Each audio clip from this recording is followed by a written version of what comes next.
Olá, o meu abraço a todos.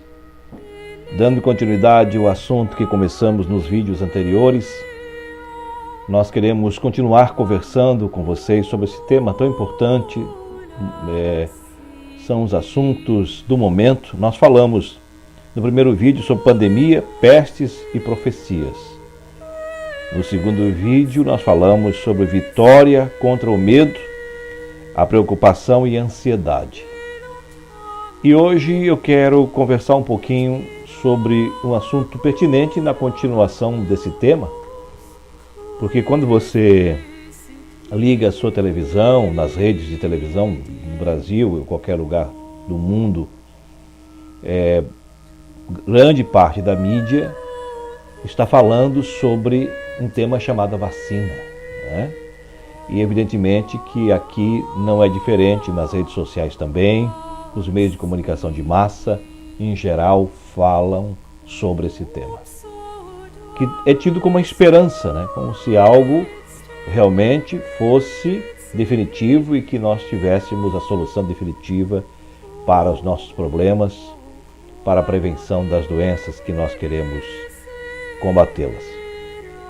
Mas enquanto os países tentam controlar a disseminação dessa pandemia mortal, uma das maiores preocupações é o temor que novas ondas continuem acontecendo, como está acontecendo já no mundo. A terceira, daqui a pouco vem a quarta, e não sabemos quando isso vai parar.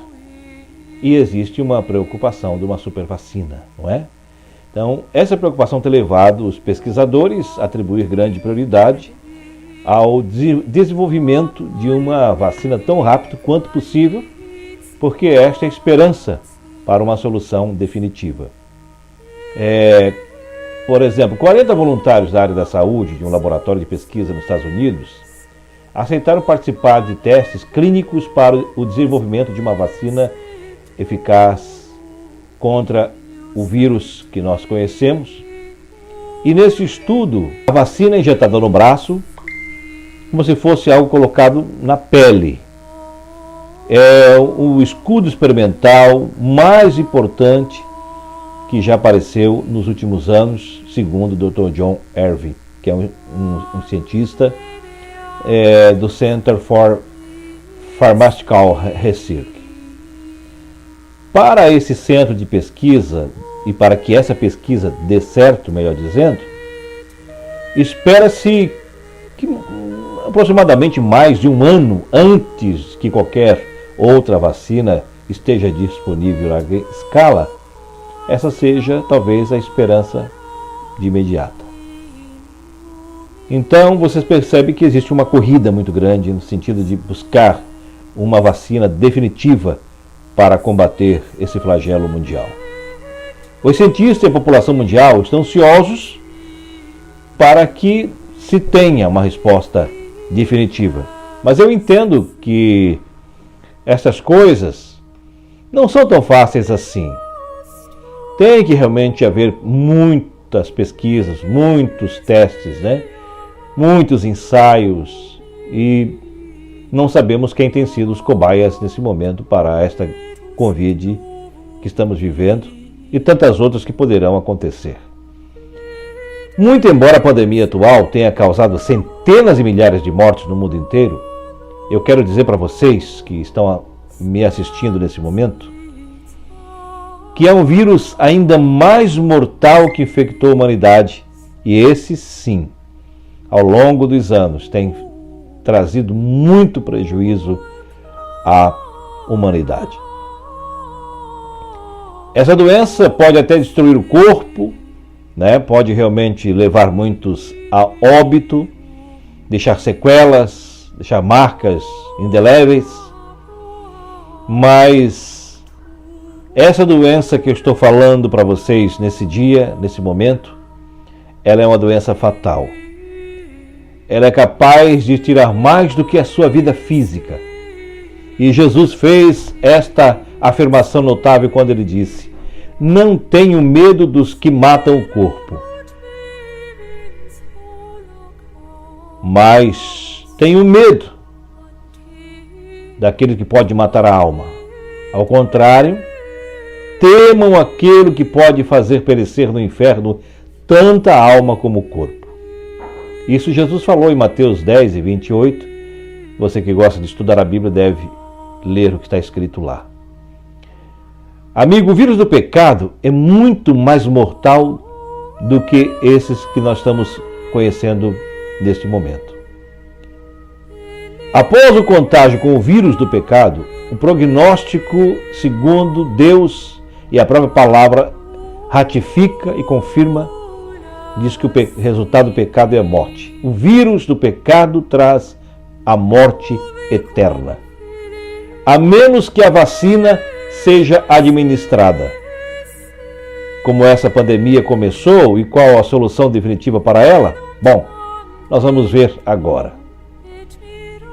Mesmo criados perfeitos à imagem e semelhança de Deus, amigos, infelizmente Adão e Eva ouviram a voz da serpente no jardim do Éden e cederam às suas tentações. A partir de então foram infectados pelo vírus do pecado que se alojou na natureza humana. Por conta disso, o primeiro casal transmitiu esse mal a seus descendentes. É por isso que o salmista declara, milênios depois da queda no Éden, ele falou: eu nasci na iniquidade e em pecado me concedeu minha mãe. O diagnóstico é desesperador. O coração é mais enganoso do que qualquer outra coisa e sua doença é incurável. Todos nós recebemos essa herança terrível que infecta o cerne de nossa vida e desvirtua tudo que somos e fazemos. Isaías acrescenta: todos nós andávamos desgarrados como ovelhas, cada um se desviava pelo seu próprio caminho. O apóstolo Paulo lamentou: miserável homem que sou, quem me livrará do corpo desta morte? Temos uma doença fatal e altamente contagiosa que se propaga de pai para filho. Alguns, porém, acreditam que não a têm ou que são apenas coisas assintomáticas. Bom, e muitos vivem disseminando o orgulho, a inveja, o egoísmo, tossindo maldade e espirrando impureza, inconscientes da gravidade de seu caso, que precisam de uma vacina definitiva. Necessitam desesperadamente encontrar o verdadeiro médico para a sua enfermidade. E eu quero apresentar a cura para você. Há alguém capaz de nos livrar das garras do pecado? Sim. Quando o apóstolo Paulo exclama: miserável homem que sou, quem me livrará do corpo desta morte? Ele não nos deixa uma pergunta aberta. Em vez disso, ele responde ao próprio questionamento de modo triunfante. Ele mesmo diz: mas graças a Deus por Jesus Cristo, nosso Senhor. Há um médico que possui remédio para o vírus do pecado. Jesus deu a sua vida para que a cura estivesse disponível para nós. O médico divino se sacrificou para nos livrar do poder do vírus do pecado. Ele enfrentou as tentações de Satanás e foi vitorioso, satisfez as demandas da lei que nós transgredimos. Sofreu a morte que era nossa, a fim de vivermos a vida que lhe pertence. A cruz revela ao universo até que ponto Cristo foi e até onde ele pode ir e o que ele fez para nos salvar.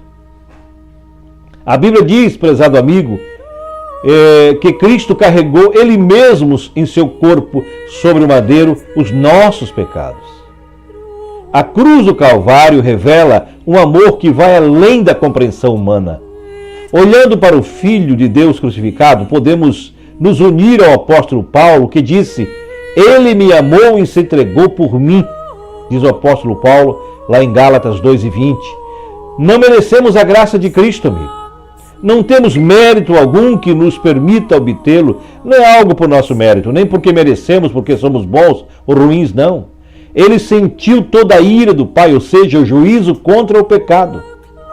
Sim, foi rejeitado para que nós fôssemos aceitos.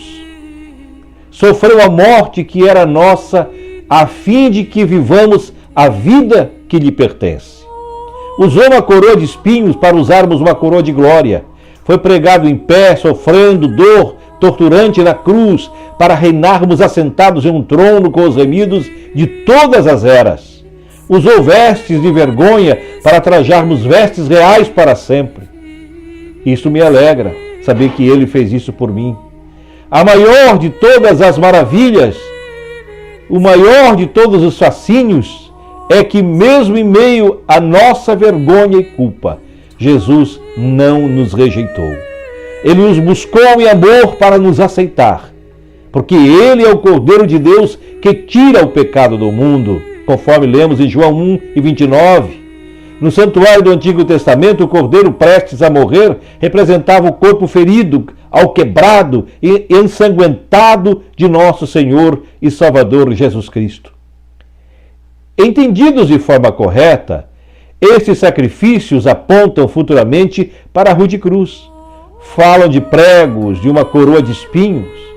Falam de um julgamento mentiroso, da agonia do madeiro, da zombaria dos soldados romanos e dos escárnios e da multidão que gritava crucificam. Falam do preço do pecado, da condenação da lei e da maravilha da graça. A cruz, amigo, revela um amor tão maravilhoso, tão extraordinário e tão divino que preferiu tomar sobre si a condenação, a culpa e a penalidade do pecado a perder eternamente qualquer um dos seus filhos, entre eles eu e você. Satanás torturava com cruéis tentações o coração de Jesus. O Salvador não podia enxergar para além dos portais do sepulcro. A esperança não lhe apresentava sua saída da sepultura como vencedor, nem lhe falava da aceitação do sacrifício por parte do Pai. Temia que o pecado fosse tão ofensivo a Deus que a sua separação houvesse de ser eterna. Cristo sentiu a angústia que há de experimentar. O pecador, quando não mais puder, ele pode contar com a misericórdia e a graça de Deus, porque ele pertenceu à graça, porque antes éramos da raça culpada. Foi o sentimento do pecado que trouxe a ira divina sobre ele, como substituto do homem que tão amargo tomou o cálice, que sorveu e quebrantou o coração do Filho de Deus. Essa é a história da graça. Essa é a história do amor sem medida do Salvador. Essa é a história de Jesus que nos ama tanto que preferiu sofrer Ele mesmo a experiência da maldição a perder a um de nós. Como já falei, que eu incluo eu e você nessa relação de amor. Essa é uma história de amor ilimitado, inalcançável, incompreensível, imperecível, interminável e infinito, que anseia a nossa presença a seu longo e prazer e ao seu longo amor e ao seu lado de toda a eternidade. É a história do Filho de Deus que se dispôs a assumir a culpa, a condenação e as consequências de nosso pecado. A morte de Cristo na cruz nos liberta da condenação, da culpa, da vergonha, da penalidade definitiva do pecado. O sangue derramado de Cristo, amigo, é a única vacina eficaz contra o vírus do pecado, mas a história não termina na cruz. Se Jesus tivesse morrido e nunca ressuscitado, seria um mero mártir de uma boa causa, você não acha? Se jamais houvesse vencido a sepultura, que esperança teríamos de vida eterna? Para nos redimir, são necessários tanto Cristo que morreu quanto Cristo vivo. O Cristo ressurreto nos livra das garras do pecado. O domínio do pecado em nossa vida se rompeu. Ele não nos prende mais em suas garras. Há um poder mais forte que a influência de nossa hereditariedade, o ambiente em que vivemos ou os erros do passado. Trata-se do poder do Cristo vivo, que ressuscitou dos mortos para transformar nossa vida. Se o túmulo de Cristo não estivesse vazio, amigo, nossa vida não poderia ser cheia. Se o corpo dele ainda estivesse no túmulo, não haveria certeza de que nosso corpo um dia também deixaria a sepultura. Se ele não tivesse ressuscitado, não teríamos esperança de ressurreição. Mas no Evangelho de Mateus nós lemos que no dia seguinte, isto é, no sábado, os chefes dos sacerdotes, os fariseus, dirigiram-se a Pilatos. Corta aqui. No dia seguinte, isto é, no sábado, os chefes dos sacerdotes, os fariseus, dirigiram-se a Pilatos e disseram: Senhor, lembramos que quando ainda estava vivo, que aquele impostor disse: depois de 3 dias ressuscitarei. Ordena, pois, que o sepulcro dele seja guardado até o 3º dia, para que não venham seus discípulos e, roubando o corpo, digam ao povo que ele ressuscitou dentre os mortos. Este último engano será pior do que o primeiro.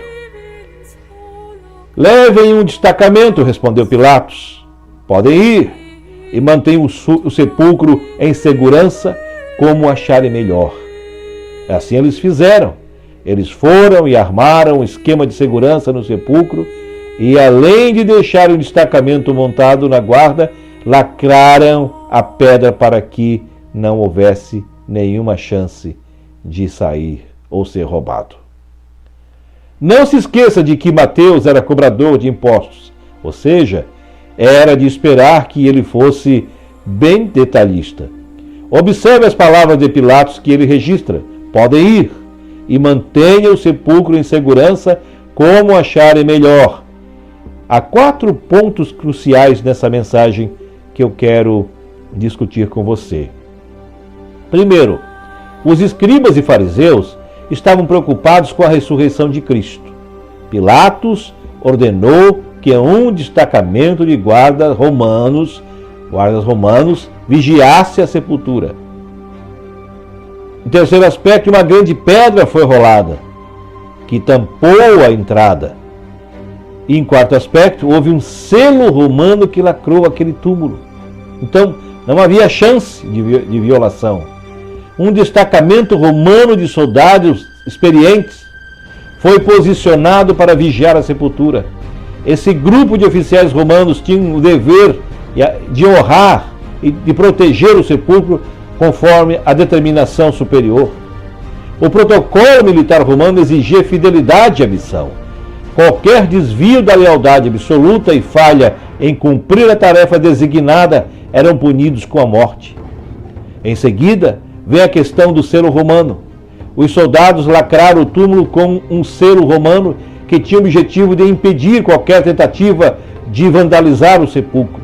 O selo simbolizava o poder e a autoridade do império.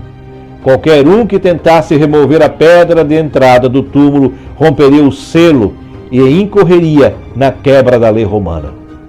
Os romanos, amigo, governavam Jerusalém com braço de ferro e não tolerariam nenhum desafio à sua autoridade. Usando a lógica, alguém acharia que os discípulos desafiariam a autoridade de Roma depois que o governo romano condenou e executou Jesus? Onde estavam os discípulos naquela ocasião? Estavam tremendo de medo, escondidos no cenáculo, com certeza. Pedro havia acabado de negar o Senhor 3 vezes. Na cruz, os discípulos abandonaram Jesus e fugiram. É ilógico achar que aqueles discípulos sem fé teriam coragem de violar o selo romano. Além disso, seria necessário mover a pedra. Em João 20, capítulo 1, versículo 1, capítulo 20, versículo 1, as Escrituras relatam: no primeiro dia da semana, bem cedo, estando ainda escuro, Maria Madalena chegou ao sepulcro e viu que a pedra da entrada tinha sido removida. Os túmulos antigos daquela época tinham cerca de 1,20 m de largura e aproximadamente 1,5 m de altura. Os arqueólogos descobriram vários túmulos desse tipo na região de Jerusalém. Em geral, uma pedra de sepultura como essa pesava cerca de 2 toneladas. Ficava em um sulco na entrada do túmulo e era colocada no lugar por uma alavanca a fim de fechar a sepultura. Com frequência, o sulco não era nivelado, então a pedra redonda era rolada para baixo em uma pequena inclinação até o lugar correto. Depois de fechado, era extremamente difícil remover a pedra do sepulcro, pois seria necessário rolá-la para cima. Segundo Joseph McDowell, ele apresenta um argumento interessante que eu gosto muito. Um argumento muito sólido quando ele afirma que tantas medidas de segurança foram tomadas no julgamento, na crucificação, no sepultamento, no fechamento, no selamento do túmulo, bem como na guarda de sua sepultura, que ficaria difícil para os críticos defender o seu posicionamento de que Cristo não ressuscitou dos mortos. Onde os discípulos estavam quando Maria Madalena se aproximou do túmulo? Escondidos no cenáculo, com medo de ser caçados e mortos em seguida, com certeza. Uma das maiores evidências da ressurreição de Cristo, amigo, é a transformação na vida dos discípulos quando começaram a proclamar poderosamente o Evangelho e falaram da ressurreição de Jesus. Para onde foram primeiro? Eles voltaram para Jerusalém, o mesmo lugar de onde haviam fugido. Com o tempo, cada um desses discípulos, com exceção de João, sofreu a morte de mártir. Tiago foi decapitado, Pedro foi crucificado de cabeça para baixo, e é absurdo pensar que morreriam pela defesa de uma mentira que eles mesmos haviam criado. O historiador Paul Maier observa que todas as evidências foram pesadas com cuidado e justiça, e de fato justificável concluir que, de acordo com os cânones da pesquisa histórica, que o sepulcro de José de Arimateia, no qual Jesus foi sepultado, estava de fato vazio na manhã da primeira Páscoa.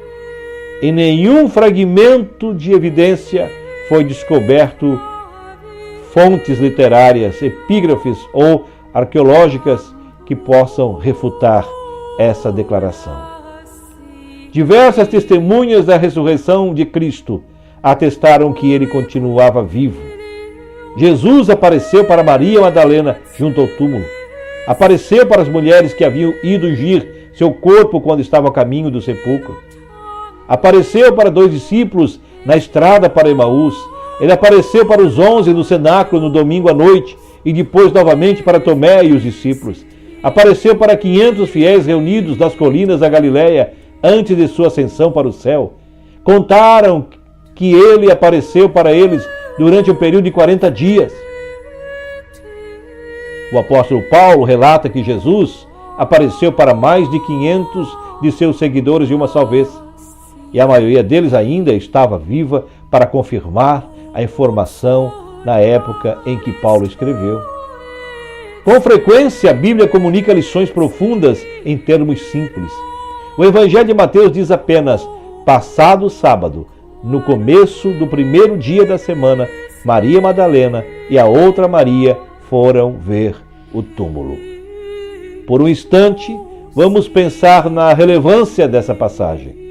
Reflita sobre o que passou pela mente dos discípulos naquele sábado. Eles estavam desanimados, desencorajados, de coração abatido. Suas esperanças haviam se disseminado e se dissipado como uma sombra. Pedro e João tinham deixado o seu próprio negócio de pesca para seguir a Jesus. Haviam arriscado tudo para acompanhar um pregador judeu itinerante de Genezaré. Porém, ele estava morto. Qual seria o futuro deles então? Mateus tinha aberto mão de sua carreira estável como cobrador de impostos para seguir Jesus. Não poderia mais voltar para o antigo trabalho. Seu futuro como publicano estava arruinado. Pense Maria Madalena. Ela tinha uma péssima reputação, mas havia encontrado perdão, misericórdia e graça em Cristo. Pela primeira vez na vida descobriu alguém que a amava, com um sentimento puro, altruísta e divino. Ele expulsou os demônios que a haviam atormentado por tanto tempo. Em Cristo, ela encontrou uma nova chance, uma razão para viver, um renascer, uma nova esperança. Mas, para eles, Jesus estava morto. Na última vez que ela tinha visto o Salvador, o corpo dele estava alquebrado, ferido, ensanguentado. Ela havia se afastado em angústia e tristeza profunda na crucificação. Não conseguia suportar ver o sangue vermelho e viscoso escorrendo de suas mãos e do seu rosto. Não conseguiu encarar os olhos de Jesus. Não suportou olhar seu corpo devastado pela dor. Não conseguiu aguentar o horror de tudo aquilo. Acompanhemos Maria e outras mulheres a caminho do túmulo para embalsamar o corpo de Cristo. Imaginemos isso. O sol está nascendo. As trevas começam a se dissipar. Os últimos dias foram marcados por decepção e sofrimento profundos. Suas esperanças se espatifaram em 1000 pedaços, como uma garrafa de vidro arremessado contra a parede. Os discípulos haviam se isolado no cenáculo como em uma quarentena autoimposta, cheios de medo e sem qualquer certeza quanto ao futuro. Pense em Maria Madalena se aproximando do túmulo. A morte de Cristo havia despedaçado os seus sonhos. Que pensamentos lhe passava pela mente? Ela devia estar se perguntando como encontrar sentido nos acontecimentos dos últimos dias. Devia estar confusa, perplexa e chocada com tudo o que havia acontecido naquelas últimas 48 horas. Mesmo assim, porém, deu um passo de fé e foi embalsamar o corpo de Jesus. As mulheres não tinham resposta para todas as perguntas. Estavam confusas quanto a muitos dos acontecimentos do fim de semana e, sem dúvida, não faziam ideia de como remover aquela pedra gigantesca que ficava no túmulo e estava fechando o túmulo. Os guardas romanos certamente não estariam dispostos a ajudar nesse encaminhamento e nesse serviço. Elas não faziam ideia de como o problema seria solucionado, mas sentiu o dever de cumprir sua parte e deixar o resto nas mãos de Deus. Você não precisa ter todas as respostas para fazer aquilo que Deus coloca em seu coração. Fé, amigo, não significa que você entende tudo, mas que pode confiar em tudo que Deus diz a você. Fé não é saber, fé é acreditar. Fé não é ter todas as respostas, é ter a confiança de que Deus ainda nos ama e está fazendo tudo para o nosso bem, e a história nos mostra isso, mesmo que nós não compreendamos quase nada. A história da ressurreição de Jesus nos lembra de que depois das trevas, o sol sempre aparece. A noite vira dia e na hora das trevas mais profundas de sua vida, amigo, creia que Jesus é o sol da justiça que brilhará em sua existência. Você não precisa entender, apenas creia. Creia que Ele se importa. Creia que Ele o ama. Creia que Ele tem o melhor em sua mente para você. Creia que a luz de Deus iluminará o seu coração. Jesus é a luz do mundo e manda as trevas embora. Há uma reviravolta estranha na história da ressurreição. Encontramos isso lá em João capítulo 20, versículo 11 a 7, quando diz assim: Maria, no entanto, permanecia junto à entrada do túmulo, chorando. 2 anjos perguntaram: mulher, por que você está chorando? Ela respondeu: porque levaram o meu Senhor, e não sei onde o puseram. Depois de dizer isso, ela se virou e viu Jesus em pé, mas não reconheceu que era Jesus. Existem muitas pessoas que sentem não saber onde ou como encontrar Jesus. O mais interessante é o seguinte: Maria estava procurando Jesus, mas ele estava bem do seu lado e ela não o reconheceu. Quem sabe a crise, o medo, o desânimo, a falta de esperança tem evitado que você reconheça Jesus na crise que você está vivendo.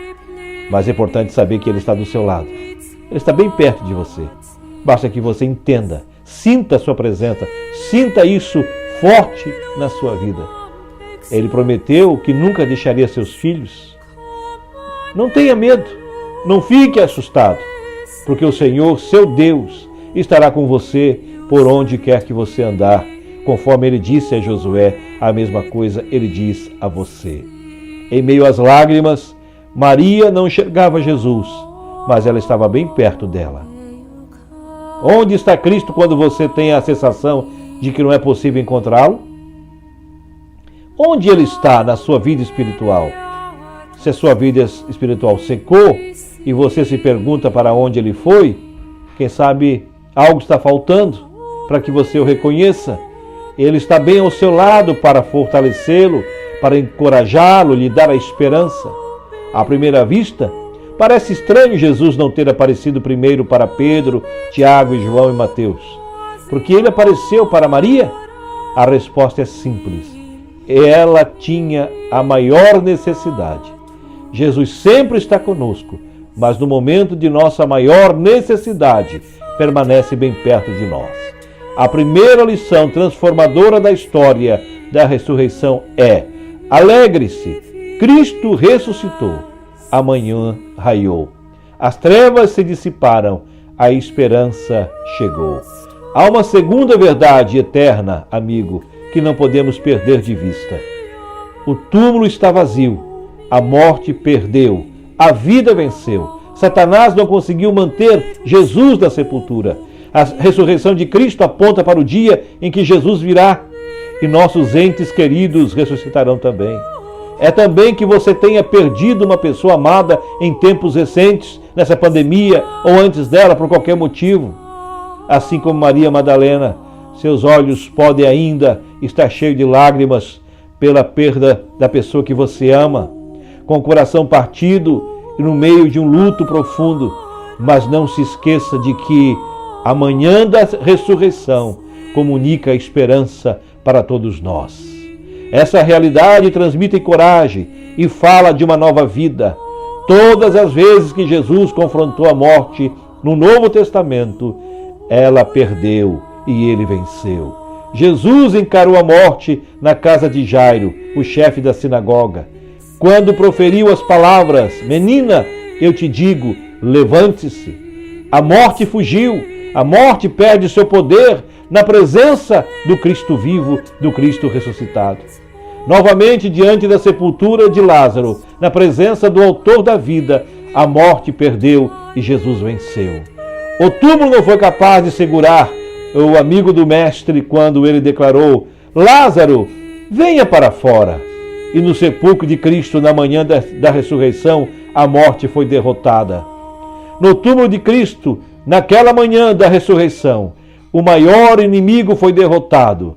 A mais terrível arma de Satanás foi destruída. A morte foi vencida. Agora nosso coração pode bater cheio de esperança. As palavras do apóstolo Paulo ecoam pelos corredores do templo dizendo: eis que vos revelar o mistério. Nem todos dormiremos, mas todos seremos transformados. No momento, num abrir e fechar de olhos, ao ressoar da última trombeta. A trombeta soará, os mortos ressuscitarão incorruptíveis e nós seremos transformados. A ressurreição de Jesus, amigo, é a garantia eterna de que aqueles que creem e são transformados por sua graça ressuscitarão no dia da sua volta. No túmulo do Cristo ressurreto, naquela manhã da ressurreição, nosso destino eterno foi selado. Afinal, sem a ressurreição, a vida eterna que ele prometeu não poderia se cumprir. E por esta razão, e é por isso que os autores do Novo Testamento atribuem tanta ênfase à ressurreição. Eles a mencionam mais de 300 vezes. E naquela manhã da ressurreição, há mais de 2000 anos atrás, Cristo triunfou sobre a morte. A vida venceu a morte, a fé derrotou o medo, a esperança sepultou o desespero, e é tempo de nos alegrarmos. Cristo ressuscitou, a morte perdeu o domínio sobre nós. Em breve, Jesus virá e nos levará para o lar. Em breve, nós seremos transformados, seremos arrebatados com o Senhor. E desde já, nós podemos dizer e declarar: Maranata, ora vem, Senhor Jesus, porque nós estamos esperando o nosso Redentor. Nós estamos esperando o nosso Salvador Jesus Cristo para nos levar para o lugar que Ele nos prometeu, quando Ele disse: eu vos levarei para a casa do meu Pai, onde eu estiver, vocês estejam também. E eu quero ir, e creio que você queira também.